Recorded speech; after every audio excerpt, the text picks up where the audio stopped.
Welcome to today's CCPI-Cast, entitled A Discussion with CCPI Fellows and Their Mentors. My name is Dr. Elizabeth Hawthorne, one of the co-PIs of the ATE project called the Community College President's Initiative in STEM Education. It's my pleasure to serve as today's moderator for episode 16. This webcast is being recorded for placement on our website at ccipi-stem.org, along with our other 15 episodes. The presentation slides for all CCPI-Casts are also available on our website, and today's presentation slides are there now for your convenience. While we are waiting to get started, please make sure your audio is muted, and please type your name and affiliation in the Zoom chat box. At the end of the presentation, we will pause to answer your questions. Please type any questions into the chat box as you think of them.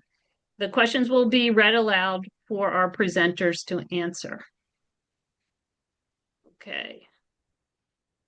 So I see in the chat, we get some people putting their names and affiliation in there. Okay. All right. Okay. As I said before, the previous presentation slides, Zoom recordings are on our website at ccipi-stem.org/webcast-podcast. There are previous CCPI-Cast episodes. You can see the slides as well as the recordings. They're both in webcast and podcast mode, one with video and one with audio only. And if you attended a previous CCPI-Cast, we originally had CCPI-Cast on AI and STEM education scheduled for April 25th.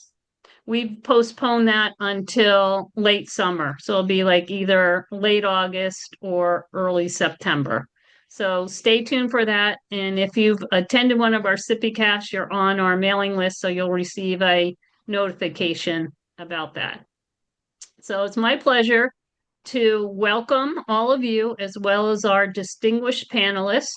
I'm pleased to have Dr. Marcia Pfeiffer from St. Louis Community College as one of the mentors for our CCPI Fellow, and she is President Emeriti of St. Louis Community College in Missouri. Our other mentor who's on the Zoom meeting today is Dr. Danielle Jacobs-Duda, and she's a professor at Rider University near Princeton, New Jersey, and my colleague.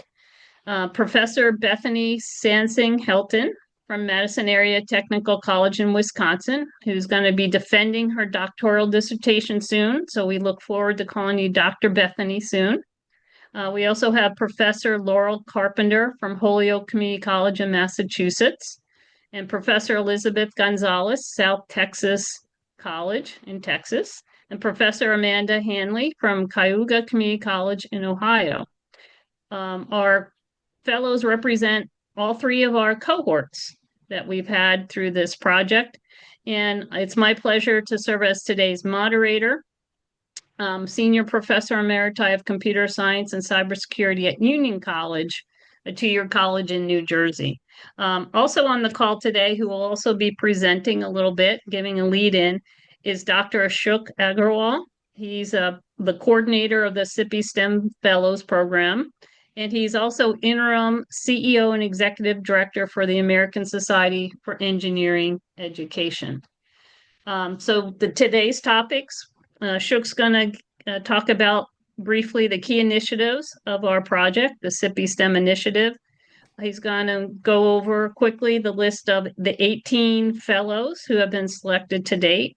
Then the heart of our CCPI-Cast will be a discussion with 4 of our CCPI fellows and 2 of the mentors, again, representing all 3 of our cohorts. If time permits, we'll go over how to apply to become a fellow, and you can click that link there and look at it if you like. And then we'll have a brief poll and open it up for questions and discussion from our audience. So without further ado, Ashok, would you like to take it from here? Sure. Thank you, Beth. Good afternoon, everyone. As Beth mentioned, CCPI-STEM is a national initiative started about 4 or 5 years ago with the funding from National Science Foundation ATE programs. It has primarily four objectives. The first objective is to create a regional network of colleges across the country. And as you see on your map, we have sort of divided the country in 9 different regions right now, depending upon the engagement of institutions and regional leaders and so on. And currently, we are still looking to establish some sort of regional network in the Midwest part of the country. And all of these regions have a regional chair. And essentially, that is a way of creating a network that colleges have an opportunity to communicate with each other on what they are doing in STEM education, what they are doing in promoting STEM workforce, because that is the primary objective of this project. Then second objective of this project is the fellows network. We are creating regional fellows, and the fellows role primarily is to hopefully they will become future college leaders, future college administrators who will advance STEM and ATE programs at their institution. In addition to that, the third objective is we are creating instructional modules that can be incorporated in doctoral and master's level program on community college leadership. These are modules that are being developed and is available on our website that you can look at. And we are hoping that higher education institutions who have leadership programs, they will incorporate these modules in their curriculum. And lastly, as a part of regional network, we are engaged in many types of conferences, publications, and dialogue and so on that again is available on our website that is normally held every 2-3 months depending upon the time of important topics that needs to be discussed, important topics that is of interest to our regional networks and the areas that we have identified needs to be discussed. And at this point, I would like to give an opportunity to Dr. Vera Zerkovius to see if she wants to add anything because she is the one who has been involved in this project from the very start. So Vera, do you want to add anything else on the regional network initiatives and CCPI STEM initiative overall? Thank you very much, Ashok. Not really. I don't have anything to add other than to remind everybody that on our website we have a plethora of resources. Some of them are listed here, but you can see the old CCPI-Cast, you can see the publications, you can see the modules, and all I am encouraging everybody to get engaged, to peruse the resources and to become more active in the STEM community. Thank you, Ashok. Sure. One thing I would like to highlight as we move to the next few slides is things that are already available on our website. We'll try to keep comments on that as limited as possible because purpose of this webcast is primarily for you to listen to our 4 fellows and 2 mentors. So we want to keep or give them the maximum time and opportunity to essentially interact with you and share information about that. And rest of the information is available on our website. So the first slide that you see right now is our cohort 1 selected in 2022. And Bethany Sensing Hilton, she's on the webcast with us today. She's from Medicine Area Technical College, and you will get an opportunity to speak with her or listen to her comments about the Fellows Program. And the next slide is, there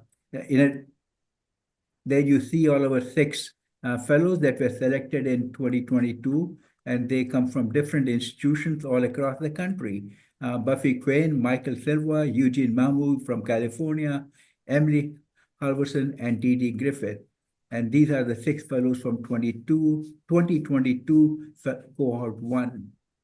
Moving on, this is the list of cohort from fellows, cohort number 2, 2023 STEM fellows, and cohort 2 is represented by Laurel Carpenter from Holyoke Community College in Massachusetts. The other fellows that you see there listed are Jason Bam from St. Louis Community College and Karen Bridges, Latoya Chandler, Allison Foster, Diane Rhodes, and Mitchell Swait. And again, one of the things that we have tried to do is have the fellows represent as much of geographical area of the country as possible. They represent essentially all over the country, and as you will see that in the institutions that they represent.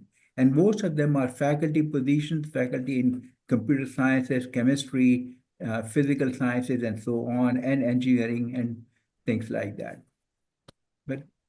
And again, next two slides are the picture of photos of our fellows from cohort 2. And then we'll move on to cohort 3. We selected 5 fellows in cohort 2, and those are represented by Amanda Handley and Elizabeth Gonzalez in this telecast or webcast this afternoon. And Amanda is from Cuyahoga Community College and Elizabeth Gonzalez from South Texas College. And these are a total of 18 fellows have been selected over the last 3 years. And again, you see their pictures, and these are all. One thing I would say about these fellows, they are all very engaged at their institutions in various roles, and many of them are also engaged in their communities. Interestingly, what we have learned also recently, that not only these fellows are engaged in their institutions and engaged in various professional activities, they're also engaged in various social and community roles. For example, 2 of the fellows are city council members. So you won't, it's kind of interesting to see them taking an active role in not only education and professional, but also in the community outreach activities and things of that sort. So we have fairly strong pool of 18 fellows who represent our fellows in CCPI STEM program. And as one of the component of the fellows program also is in addition to being engaged in promoting STEM programs and promoting careers for workforce careers in STEM, we also provide them opportunity to have support from mentors. Instructional supplies. The problem is we can't just buy like a 2-pound bag of polypropylene. I mean, maybe we could off eBay. Could somebody please mute their phone or whatever in the background? Okay, we got material. Have you put any thought into extruding our own filament? Did we got a dye that's capable Can you, to do that? Fran, can you try to mute whoever's on? Not yet. Thank you. Thank you, Fran. So we also provide our fellows opportunity to have mentorship from college presidents and chancellors so that they can essentially learn some tricks from them, get to know them, get to understand what does it take to be a college president, what does it take to be a leader. And also, it's kind of a sounding board for them to learn and share their ideas, challenges that they face at the workplace, and so on. So this afternoon, we have Dr. Marsha Pfeiffer and Dr. Daniel Jacobs Duda representing the mentors in the program. And you will hear from them as well as you will hear from fellows and how they interact with their mentors and what kind of benefits they are drawing from conversation with the mentors. Beth, can I move to? You want me to take it from here, Ashok? Yeah, please. Okay, thank you so much for that lead-in and background and of the fellows and mentors. So now we come to the heart of our CCPI-Cast, where we actually talk with our fellows and our mentors. So we're going to start with our fellows, and we'll start with cohort 1, who has the longer view, shall we say. So Bethany, why did you decide to apply for the CCPI Fellows program? Hi, thank you for inviting me to this. I'm really happy to be a part of it, and I love being a part of the CCPI Fellows program. So I actually had recently started a doctoral program because I am really interested in moving into community college leadership. And I had seen the notice for the Fellows program in the League for Innovation email or newsletter, and but I didn't act on it. And then a colleague of mine forwarded it to me with a notice like encouraging me to apply, and really that push from my colleague made me think about it, like maybe I really should do that. Maybe this would really benefit me. And the things that really drew me to the program is this opportunity opportunity to build community with the other CCPI-STEM fellows. There's not that many people that are working full-time faculty at community colleges getting doctoral degrees, and it's hard work. And so having people in the STEM space going through the same thing as me was really incredibly appealing. I also was really excited about the mentoring. I really appreciate and value mentoring. And so having a community college president as a mentor was also really exciting. And then also the funding from the program to offset the cost of my program was really important. So all of those reasons, a lot, they're all why I applied. And they've all been incredibly helpful. So Thank you so much, Bethany. Laurel, cohort 2. Why did you decide to apply? Like I'm gonna mirror Bethany a lot here. I couldn't say it better myself. I came into my PhD in a slightly different path. I'm a faculty member, was a faculty member at Ohio Community College, and at the time I was not chair of our department, and I had been invited to be part of a research grant through NSF. And in that role, I was essentially instructing a cohort model class. But through it, I grew really interested in community college students and research around community college students. But I realized I didn't know anything other than environmental science. And so, like, I did not know how to structure a research question. So I got really interested in it and I applied for a PhD program. And at first, I wanted to go, I didn't know where I belonged, whether I was more of a higher ed program or more of a, kind of a pedagogy-based STEM education program. And so I found my home in a program that's kind of a border between the two. And as I started that process, I realized how hard it is when you're a faculty member at the community college level to gain access to other folks that are doing the similar research and similar things. And so I had seen the first cohort 1 announcement go by, but at the time I wasn't qualified for it. But then the second time I saw it go by, I jumped on it because I knew that the only way for me to really get ingrained in my research in my field was to try to connect with others that were doing similar work. And so it provided that opportunity. And I'm not sure without the program if I would have that at the moment. I feel like I would be working on my PhD and I feel like I would be working along the way, but I don't know that I would have the level of connection that I have gained through it. So the connection was the main reason, but I mirror Bethany in that I was really excited to be paired with someone who is knowledgeable in community college research or just community college administration in general, and kind of knowing what the next step could be if I wanted to move up in administration, what that path looks like. And so the mentor was really important to me, even though at the time I didn't know exactly what that mentorship relationship was going to look like or who it was going to be. And then I would also mirror that I have done my PhD largely, kind of just working my way through finding my own research funding sources, not really, I'm not funded. And so the funding has really helped to fill in the gap where I would have had a lot of expense out of pocket. And it's also helped me to, use it for when I'm doing research with my students to say, here's an incentive to do my research with me, because getting community college students to do a survey, man, is it challenging, So it's been really helpful in that regard too. So those are my main reasons. Wonderful. Excellent. Elizabeth from cohort 3, why did you decide to apply? Hi, everyone. So as far as my reasons to apply, I kind of fell into the application. A coworker had sent it to me, and the deadline was coming up, and I read it and I was like, why not? The worst that could happen is I don't get selected. Let me go ahead and apply. So I'm excited to be here. As far as I think I fit what it was that they were asking for. I will say, though, that I am early in my career, which is another thing why I wanted to apply. I get to be exposed to leaders that I otherwise wouldn't be exposed to. And I mean, that answer might feed into another question that you have, but we really don't get an opportunity to speak with people even outside of our department, much less at a higher level in administration.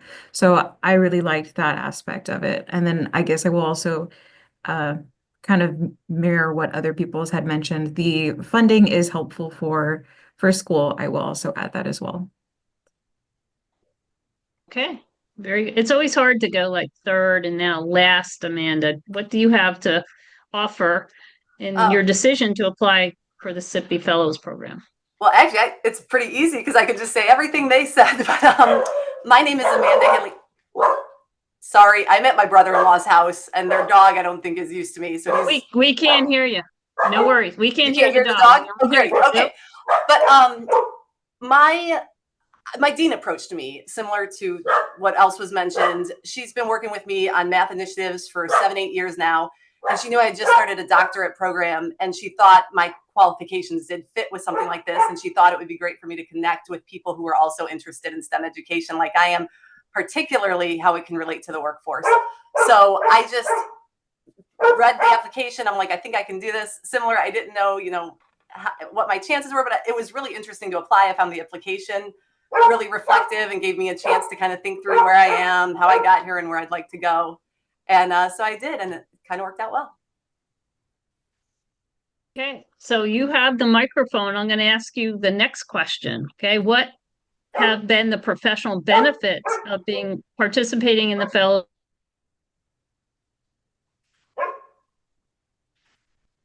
Okay. The networking. Like if I could say one word, it would be networking. You have like-minded people with a wealth of knowledge and shared experience, but in different institutions across the country, like you said, in all sorts of different states. And it's been really neat to see how much we all have in common and how we're all kind of going through the same thing at the same time. Whether it's a WebEx with our current cohort we just had a few weeks back, and we got to just know each other and talk through, just where we're at.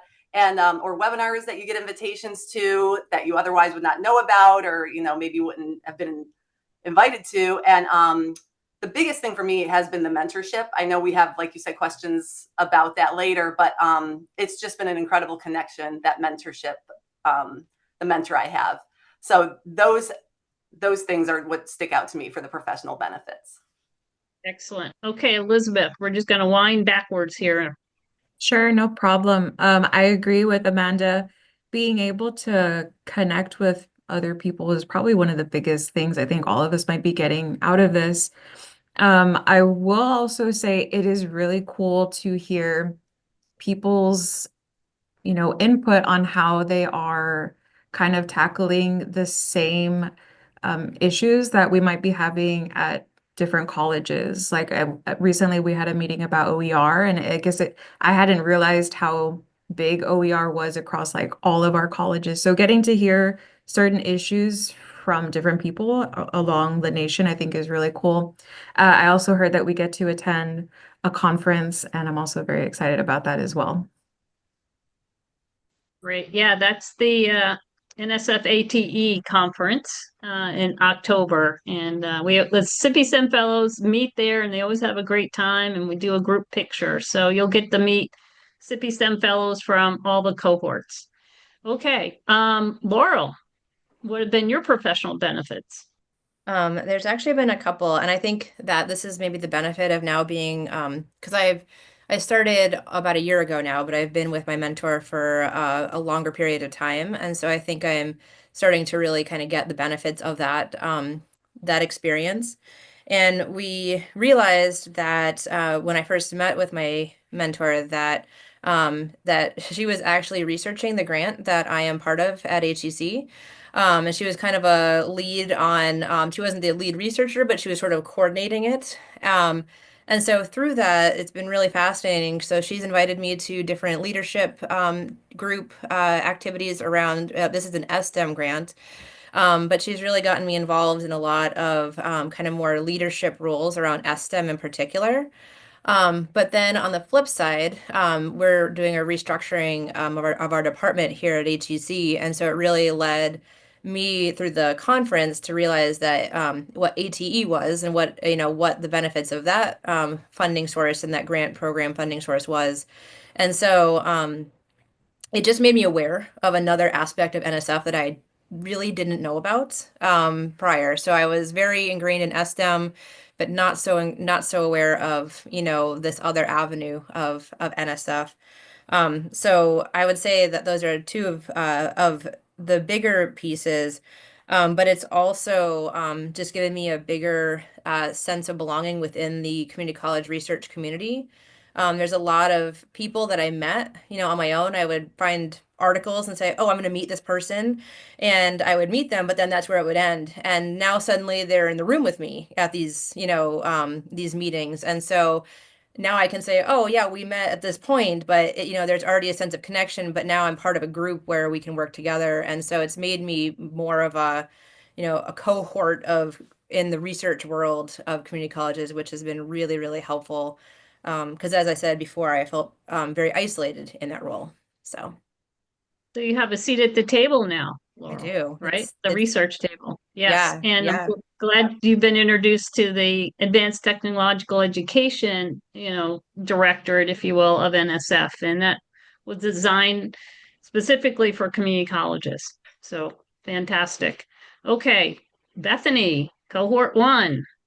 What have been your professional benefits? So you've had about 2 years of benefits, so you should have a lot to say. Oh gosh, this is I actually, everybody already said so much great stuff. I have also been at this work for a long time. I've had a number of grants and things like that. And so for me, it's really been about making connections with the other fellows and the CCPI-STEM leadership team and really thinking about my next steps and future direction. So I've been really focused on being open to what comes next because I am very interested in leadership, but I'm not interested in the traditional faculty path to leadership through associate dean.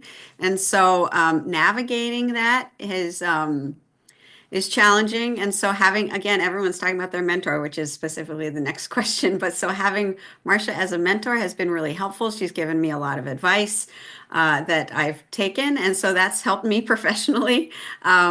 Really managing the politics of my institution and has been incredibly helpful. And I also really do want to echo the networking benefits that Elizabeth just talked about because even though I haven't had a lot of time to actively follow up on many of the connections I've made, I've started putting feelers out to think about what I can do next and how I can maybe take advantage. So I think the benefits aren't always visible or known until the future, but I definitely feel this, that it's been a really important part of my journey, and I'm really grateful that I have it on as something I can put on my CV, and it really shows that I'm serious about my interest in leadership and a champion of supporting ATE and STEM. So I think that does help me both professionally and personally.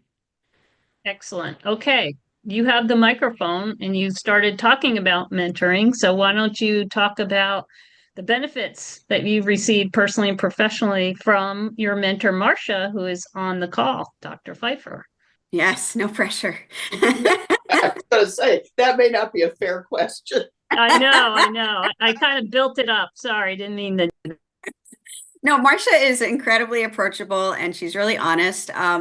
My institution was part of Achieving the Dream when I first joined the CCPI-STEM Fellows. And so I actually got to meet Marcia in person right after I found out I was going to be part of the cohort 1. And so that was really great to meet her at the ATD Dream Conference and really connect with her. And I've honestly been trying to figure out a path into leadership for years. And so her helping me navigate some of the challenges and the micropolitics that are ongoing challenges for me has been incredibly valuable. And also just she has shared a lot about her experience going through her doctorate while she was as a community college leader and providing that perspective and So just really feeling like I'm not, things I'm going through are not unusual. I'm not alone, having that sort of sounding board to say, oh yeah, that's totally normal at a community college. And, and sort of working through that has been just an incredible benefit. And I know the cohort 1 time is officially over, but hopefully Marcia won't get rid of me because I still want I still hope she'll continue to mentor me even after I have completed my doctorate. So That sounds like a great segue for you, Dr. Pfeiffer, to chime in about your experience of being a mentor. All right. Well, in many ways, Bethany has reflected on some of the very things that I would say. First of all, let me say that mentoring was very important to me in my career, particularly as I took some twists and turns before I finally ended up in the spot that I was going to stay in for a long period of time. So my own mentors were very important to me, as well as the people that I have had the honor to mentor in my career. As Bethany pointed out, she and I met through Achieving the Dream because I continue to coach as a leadership coach in Achieving the Dream, but I'm retired from full-time work, which means that mentoring for me now is really about helping people that are looking for ways to, kind of meet their own goals. What is their sense of purpose, and how can I help them get to where they are, what they're trying to achieve? Not so much from the standpoint of, can I mentor someone in my own organization that I'm then going to be able to promote or recommend for promotion, or recommend to someone else. So it kind of changes your perspective just a little bit. But I look at mentoring from my standpoint as helping people understand their own strengths, think about their own communication styles. What is it really that they want from their career? Do they know what they want from their career, and how can they get there? I appreciated Bethany's characterization of our conversations as being honest, because I think I have a tendency to be pretty pragmatic and realistic. It's kind of hard for me to beat around the bush, so I can be very direct in the things that I have to say. And hopefully, it takes a special kind of person to hear those things sometimes. And I think, Bethany has really, she's made a lot of advancements, I think, in the last couple of years, both in her relationships in the college as well as her work on her doctorate. So, I try to start with, what does my mentee need? And then figure out, where are we going from there? Is this about moving into leadership? Is the challenge figuring out organizational relationships?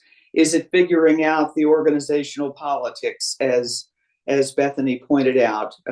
Is it really an exploration of am I in the right place? Am I going to stay here? Just all of those kinds of questions. I am also now mentoring Mitch Sweet, who is in cohort 2, although I will say, because I know he's on here today, I will say that he and I have just met for the first time. So our relationship is just beginning, but both of my mentees have been involved in working on their doctorates. And so I also see one of my responsibilities as being a cheerleader and a keep going, this will work out. Let's talk about how you're going to get there. So it really is very gratifying for me. The opportunity to serve as a mentor is very gratifying for me. Wonderful. Thank you, Dr. Pfeiffer. Okay, we're going to continue on to Laurel and please talk to us about the benefits you've received from mentoring, both professionally and personally. I don't believe your mentor is on, but if you don't mind mentioning her name, I'm not sure who it is. Is it Dr. Bragg? Yes. Yes. So my mentor is Dr. Deborah Bragg, and I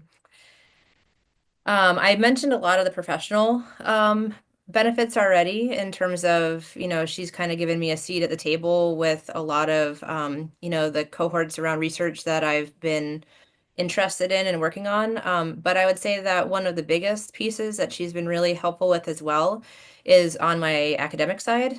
And essentially when I first came into my program, my advisor is amazing at research, and is amazing at helping me with that experience of how to get through the research process, how to do things well. But her background is not in community colleges, and my entire committee kind of said my experience is not community colleges. So you're going to have to find someone that knows community colleges to sort of cross-check yourself. And so I didn't actually expect this initially to be part of the mentoring experience, but Deborah's actually become very instrumental in that, in the fact that I can run past her a list of, say, retention models that I'm looking at and say, do you know of any more, or do these make sense to you? And she'll be like, well, I don't know, maybe there's some better ones. So she's been really instrumental in helping me work through the pieces of my research. And I should mention, I'm working on my comprehensive exams, which is essentially a pilot study, a miniature study before the dissertation. And so things like the literature review and the introduction, where I'm trying to find statistics specific to community colleges, she's been really instrumental in helping me kind of hone that information and make sure that I feel confident. If anything else, I feel confident that it's accurate, because there's a knowing person that can say, yeah, it looks pretty good to me. Because prior, I didn't have that access. My committee would look at it and say, it looks good to me if that's what you're finding in the literature, right? So I would say that that's a big piece. And our mentoring meetings kind of alternate between, sometimes we're talking about my academic stuff and how is the comps going, and how are you doing, and I'll say I don't quite understand what this means or what this model means, and she'll explain it to me. And other times we're working on grants and the grant programs that we're both part of, and here's this group you should get part of, and what is your grant researching. And so we kind of alternate between professional and academic meetings, which has been also really, really fun. And so I jokingly say I feel like I hit the jackpot, although I think all the mentors, no matter who you get, would be the jackpot. So I think we can all say that. But I do feel like I hit the jackpot. And I will say that my relationship with Dr. Bragg has kind of gotten more in depth over time. And so initially, if you had asked me this question, when I first started, I'd say I'm not really sure yet how her help how she's helped me. But now that I'm almost a year in or more with her, I can say, I don't know where I'd be without her. So, Excellent, excellent, Laurel. And just to let everybody on the call know who Dr. Deborah Bragg is, she was actually the founding director of the Community College Research and Leadership Office at the University of Illinois. So she has and she's retired now. She has her own business doing this type of work, but she has such a depth of experience in the community college space. And I worked with her myself, and she is just an outstanding individual and wants to give back like Marcia does. So I concur. You've hit the jackpot, but so have the other mentors. But it was like a perfect fit for you, I think, right? So what I want to do now is move to our other mentor, Dr. Daniel Jacobs Duda, and she's one of our new mentors, but she used to mentor for the Force grant, which is a sister mentoring grant to CCPI-STEM. So Danielle, can you just talk about your experience and tell us who your mentee is? Sure. So my mentee is Anna Mursa. She is a physics faculty and chair at Rowan. I think it's Burlington or Rowan Burlington. Who knows what the name is these days, right? That changes. Yes. And I have a two disclaimers before I describe my interest in mentoring. One is, as Beth said, I'm relatively new to this, and Anna and I have only met once. We had a second scheduled meeting, but there was a conflict. So we are meeting, I believe, next week. But and my second disclaimer is that I'm not associated with a community college, and I have not been. I'm at a 4-year undergraduate institution outside of Princeton, as Beth had said earlier. My interest in community college mentorship really began with an NSF grant I had for several years. It was an NSF NOICE grant. A NOICE grant is it's intended to get talented STEM undergraduates to concomitantly pursue teaching and to particularly become teachers in high need school districts. And the reason that community colleges came on my radar then, not only am I in New Jersey where there's 17 or 18 community colleges just in that small area, and we've always had a really strong transfer rate here. But within this program, I think 85% of my students who graduated with their degrees in both their STEM and their education discipline were community college transfers. And it made me really think about, how can we make this transfer process better? Or how can we strengthen these relationships? So it really comes down to the relationships between the faculty, right? Between these two institutions. And so, as Beth said, I was mentoring faculty for the Force Grant, and now I'm mentoring here. I think mentorship is incredibly important, as everyone has said. However, I think my interest in mentorship is because I don't think that I had the mentorship that I needed as I went through, I would say, both my graduate degree as well as the past 17 years at Rider. I've certainly made it through, but I think that had I received better mentorship, I think I'd be in a very different place.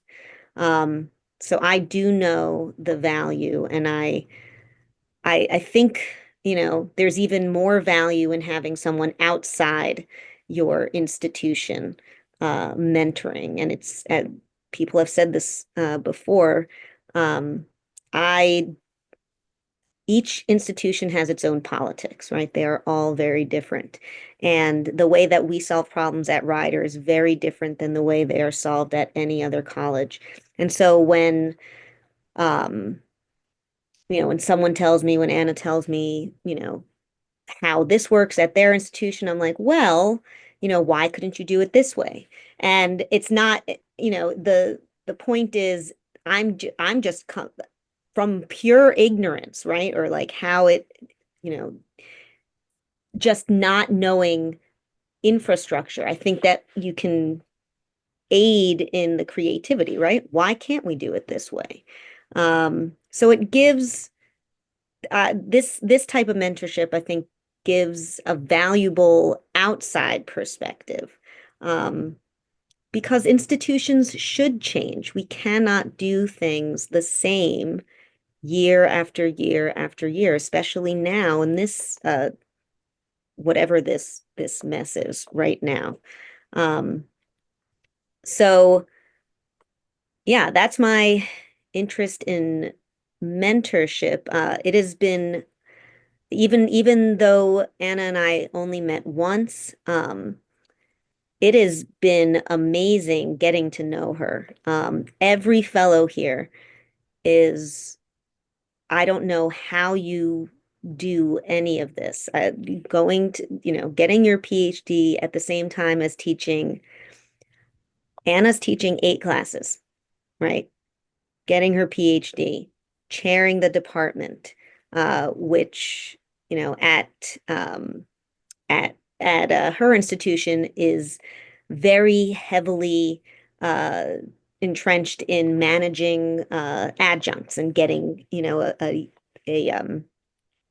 united academic experience across all sections, which is incredibly difficult, right? So I hope that what she got and will continue to get out of our conversations is just some creative or, you know, alternative thinking. But one thing I do very much keep pressing is letting people at your institution know what you're doing, what is going on, what your intentions are, right? Again, I don't think that I had this. I think that would have been great advice for me when I was moving up. And so anything that she tells me, I'm like, all right, who can you communicate with about this? Or so yeah, I don't know if that answers this question, but It sure does. Very Okay. nicely and in depth. And thank you for sharing that experience. I know that Anna is from cohort 3 as well, and you've just joined as mentor. So you both are figuring out together. And it sounds like even though you met once, you're forging a good relationship. So, okay. Thank you very much, Danielle. Okay, let's move to Amanda and tell us about your mentoring experience. Well, my mentor is actually Dee Dee Griffith, who was on the slide a couple slides ago, because she was in cohort 1 of this fellowship program, which is just the coolest thing ever, you know, because she's been through this and then the other things. And it's hard for me to believe I've only known her a few months, because I feel like I've known her a long time, and how much she has helped me just in that few months is extraordinary. You know, I think of twofold. I think how she's helped me professionally and then personally. And professionally, it's, you know, direction and connection. Like, she's done so much. She's the VP of workforce at a college in Texas, Temple College. And that is such a passion of mine, is to develop curriculum to bridge the gap from STEM education to the workforce, but also preserve like the transferability that was mentioned, you know, the purpose of the community college to prep students for all sorts of futures. And she's had so much experience, so she can tell me what works, what doesn't work, so I don't have to make all those mistakes or waste time. And she also knows who to connect me to, or if I know what I want to do, she knows how I maybe can do that.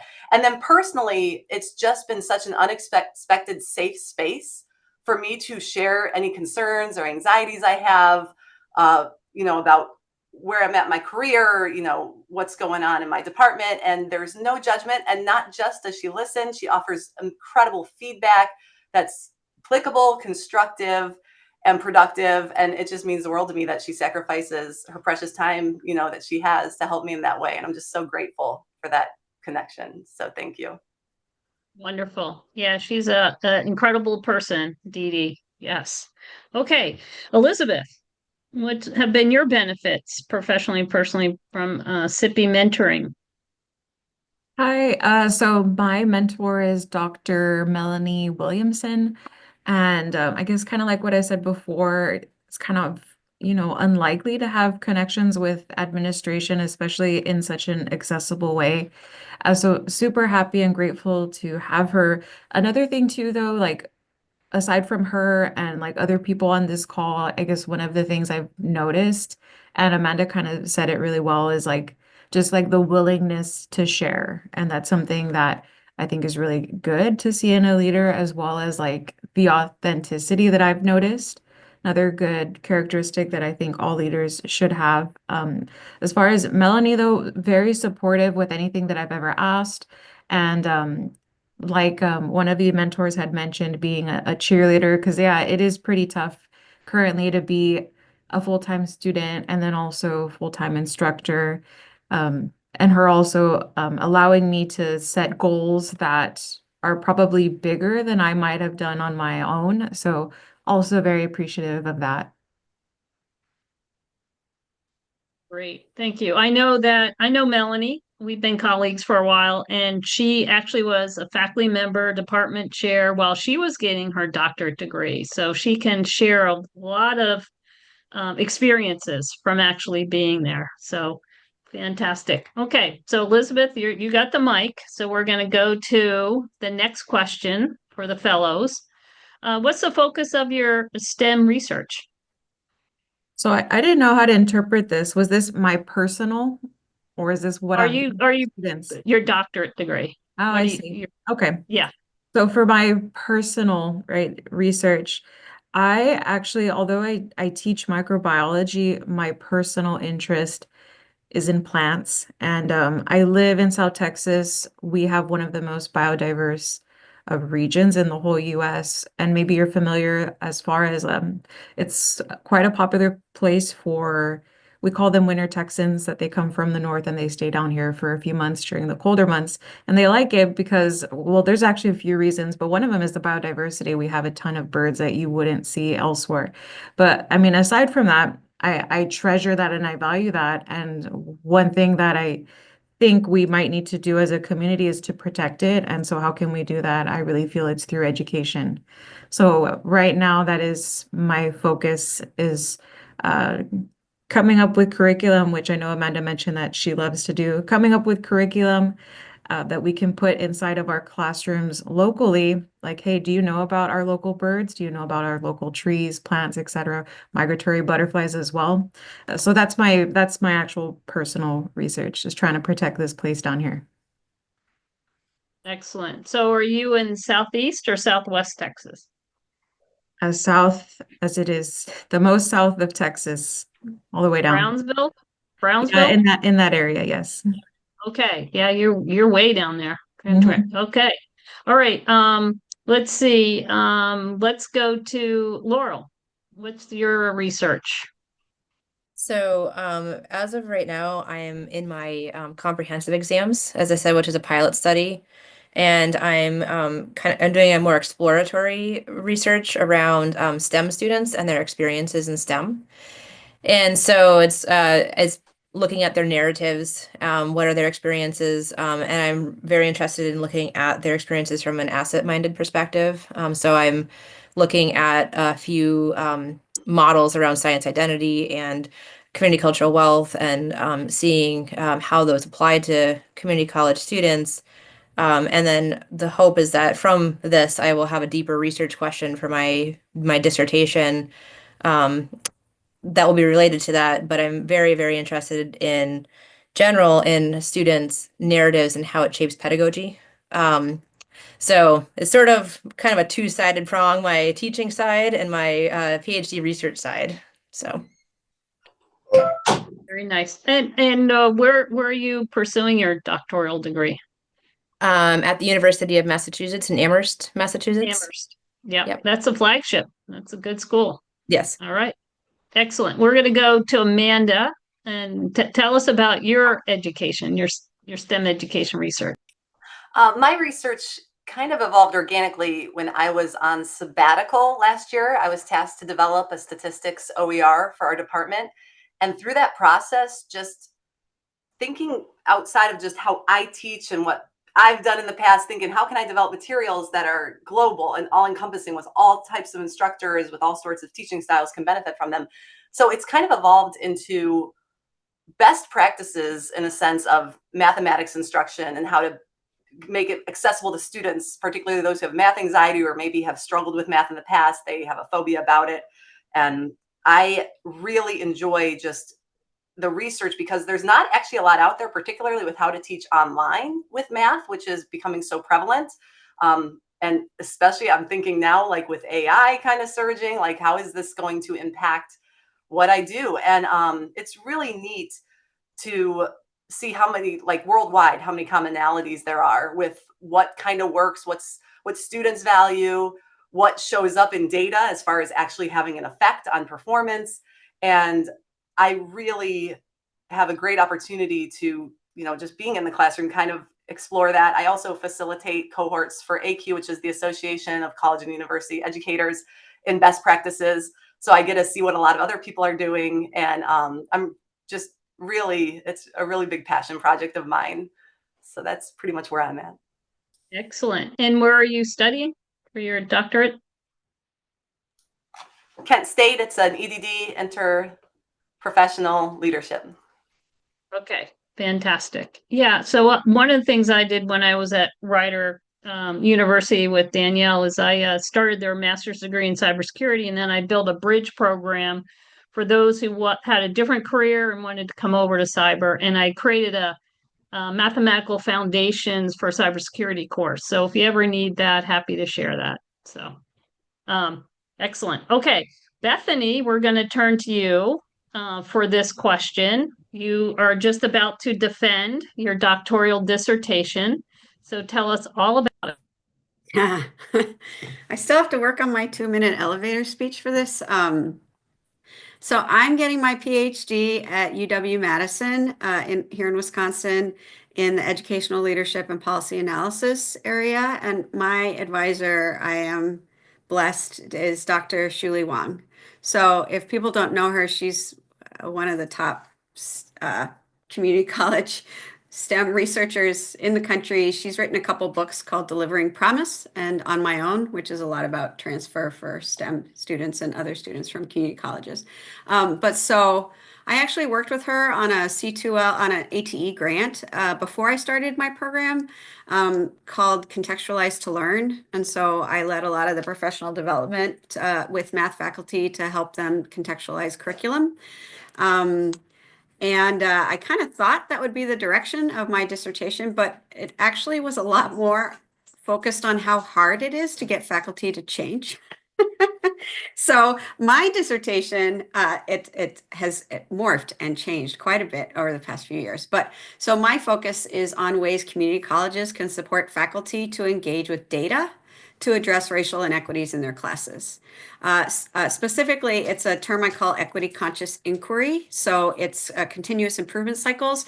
So the idea is, how can colleges support faculty with data so that the things they do in their classes can be scaled across the institution? I actually built a framework through my qualifying and preliminary exam work, and it just got published in the Community College Journal of Research and Practice. So it was published online.